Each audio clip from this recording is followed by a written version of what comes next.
So, you guys want to hear about the latest episode of Gundam? Oh, you do? Because you clicked on this video? Or who knows, maybe I put mid in the thumbnail again and you guys got debated into clicking on it because you have a desire to defend this show.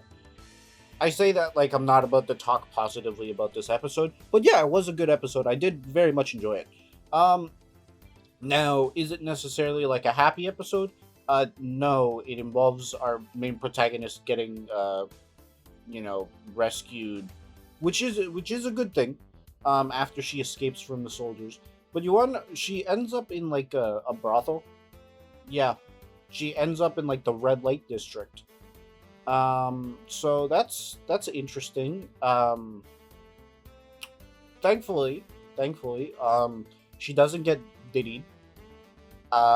Which plus honestly, you know what? Thank you, Ono. There is a really good chance that could. I've seen what the creators of Ava, not just Ono, have made. So the fact that nothing happened, kind of nice, kind of nice, especially considering how much this takes from Ava. And like that's an objective fact. Done you guys there. But yeah, overall, it's kind of good. Now apart from that odd positive where I'm happy that something didn't happen, um, I think it is interesting watching Alana try to connect to her other versions of herself through her new type abilities. And just simply put, yes, this 100% means that the Gundam multiverse is coming. You can't escape it. Dread it, run from it. The multiverse still arrives. Just like the MCU, just like Spider-Verse, every popular franchise will do multiverse shenanigans. Now, I gotta be honest, I don't really mind it, because for me, I don't care what kind of gimmick you have or what's weird or quirky. I just care about how good it actually is. Like, I do not care if it's like, oh, like I've watched a lot of shows with a lot of stupid sounding premises. I mean, even Naruto, let's be the premise of Naruto, despite how incredible the first episode is about a ninja who wants to be the mayor ninja. You know, because all the people hate him because a giant fox blew up the town that he lives in, and then that giant fox got shoved inside his stomach by the fourth Hokage, who mysteriously looks exactly like Naruto, and then is an orphan. And Naruto, I wonder, right?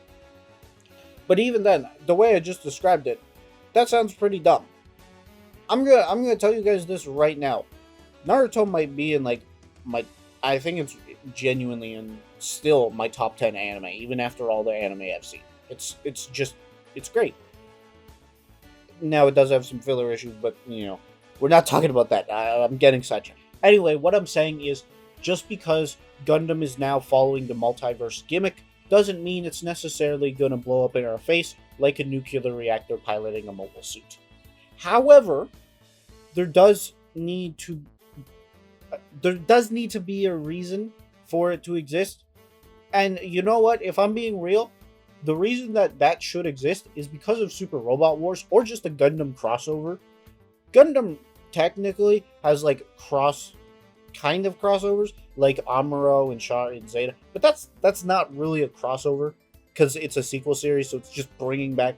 I want like a full crossover. Like I want multiverse shenanigans galore. I want to see Amuro try to figure out what the hell the Unicorn Gundam is. Like, I want him to be like, new type potential is so amazing, and then he looks over and he sees Benager screaming his head off as the white and red robot turns green and starts feeling out mankind. I want to see his reaction to that. I want to see how any of the Gundam protagonists react when G Gundam walks in. Like, what's gonna happen? You know what? We haven't seen Uso. Like, Uso, he's a main protagonist of a Gundam show. Gundam Victory. It ran for 51 episodes. I've seen all of it. It's quite good. You wanna know something? Bro has not showed up ever again. Like, that's crazy to me. He's never been mentioned. He's never been cameoed. We don't know. This man might not even exist. Like, honestly, you could have retconned him out of the show, or not the show, but like the existence of the Universal Century, and like genuinely, no one would care. Like, I don't know how this man is so good at hiding, but he is. And guess what? If they have multiverse shenanigans, maybe there's the alternate timeline where Amuro lives to be an old man and he meets Usa or whatever, or something, or like because of multiverse shenanigans, you can say, oh, the timelines work differently, so time moves slightly faster in this universe than this universe. So you could have Amuro Ray when he's 60 and a brand new Gundam pilot cross over with Camille or Judo or Uso or Benager. Hell, even if you just want to do multiverse to multiverse, having Machu interact with Amuro would be interesting. Having Soletta interact with Uso or Machu or whoever, right?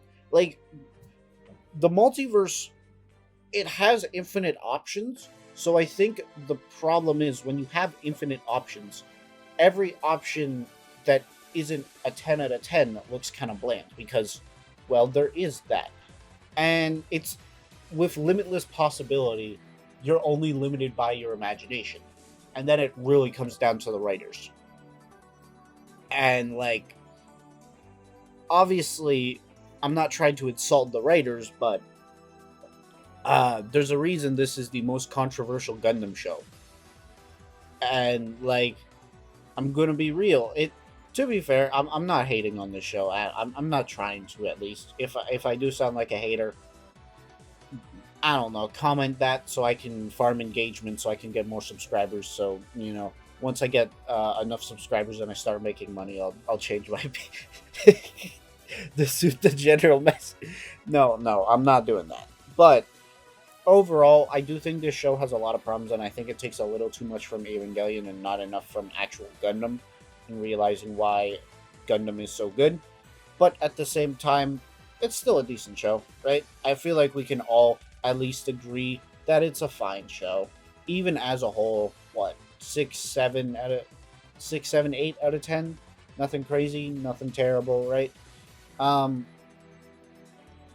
If I'm being real though, as you guys can tell, since I've talked mostly about everything that isn't the episode, this episode once again is another setup episode, but not like the last one where like we find out that like, oh, my companion has been secretly murdering these other people with cake to stop them from piloting Ava Unit 1, but then Yan discovers it and she's super smart, and now she's the pilot of the Ava, and now she's going to blow up the planet because she has the... Like, don't get me wrong, there's shocking revelations, but at the same time, unfortunately, they're not shocking for me as an individual, just because the Gundam multiverse being, I guess, like, I care, you know, it's cool, but also, like, well, it's the multiverse. There's a reason everyone's been complaining about multiverse fatigue, right? But overall, the show, not specifically the show, this episode was fine. Honestly, as much as I talked about other things going on more than I did about this, it's still probably 6.5 out of 10. But yeah, anyway, that's everything. I am going to head out because I have to edit. And also, if you can't tell from how I'm talking, I'm kind of elevating myself to have energy levels, because right now I'm tired. I'm very tired. But I'm just forcing my energy levels to, like, get this high so I can, you know, do YouTube. Anyway, thanks for everything, folks. And you have a good day. This is Rox signing off.